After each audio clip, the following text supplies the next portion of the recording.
How to get whatever you want. What if I told you that almost everything you've ever wanted, the job, the relationship, the opportunity, the money, was one conversation, one decision, or one honest ask away?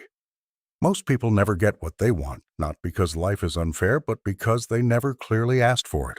Today, we're fixing that. This is about one of the most underrated life skills nobody teaches you in school, the art of getting what you want. The fundamentals. Here's the truth. Getting what you want starts with knowing what you want. That sounds obvious, but most people are walking around with a vague feeling that something is missing. They haven't named it, and you cannot hit a target you cannot see. Fundamental number 1, clarity. Clarity attracts, vagueness repels. When you are specific about what you need, with yourself, with others, you start noticing opportunities. You stop settling. Fundamental number 2, belief. Not blind optimism. Practical belief. The kind that says, I deserve this, I am capable of having this, and I am willing to do what it takes. Without that internal permission, even if the opportunity lands in your lap, you will find a way to sabotage it. Fundamental number 3, action. Wanting and believing are not enough. At some point, you have to open your mouth, write the email, make the call, knock on the door. Receiving requires reaching. Here are 3 key points on asking and receiving. Key point number 1, ask specifically, not generally. A vague ask gets a vague result. Mosty, a vague ask gets a vague result. Most people say things like, I want a better life, or I hope things work out. That's not an ask. That's a wish. A real ask is specific. What exactly do you want, by when, and from whom? Example.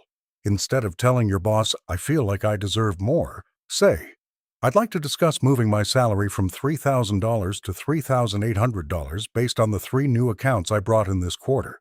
Can we schedule 20 minutes this week? Same desire, completely different ask. One sounds like complaining. The other sounds like someone who knows their worth. Which one do you think gets the result? Key point number 2, show what's in it for them. People don't give you what you want because you want it.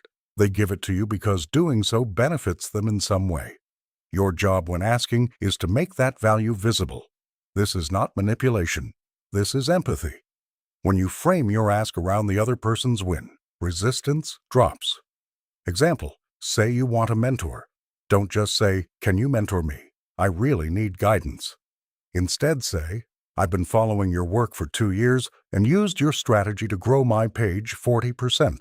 I'd love 30 minutes a month to learn from you. In return, I'll share what I'm learning and help promote your next project to my audience. You've shown you're serious, you're not a time waster, and you're offering something back. That is an ask that gets a yes. Key point number 3, ask boldly, then let it go. Here's the paradox. The more desperately you cling to an outcome, the harder it becomes to receive it. Desperation is visible. It changes your tone, your energy, your body language. It pushes people away. The right posture is ask with full confidence, and then genuinely be okay with any answer. Not because you don't care, but because you trust that if this door doesn't open, you will find another one. That kind of confidence is magnetic. Example, you're pitching a collaboration to a bigger brand. You send a clear, confident pitch and give them 2 weeks to respond. After that, you move on and pitch the next one. More often than not, the ones who went quiet will circle back when they see you keep moving. And the ones who said yes, they said yes partly because you didn't beg. Abundance thinking isn't just a mindset cliche, it's a negotiation strategy. So here's your homework. Before you go to sleep tonight, write down one thing you've been wanting but have been too afraid, too vague, or too passive to ask for. Craft the ask, specific, value-driven, confident. Then send it. Make the call. Have the conversation. The worst they can say is no, and no is just a redirect, not a stop sign. If this hit home, share it with someone who needs to hear it.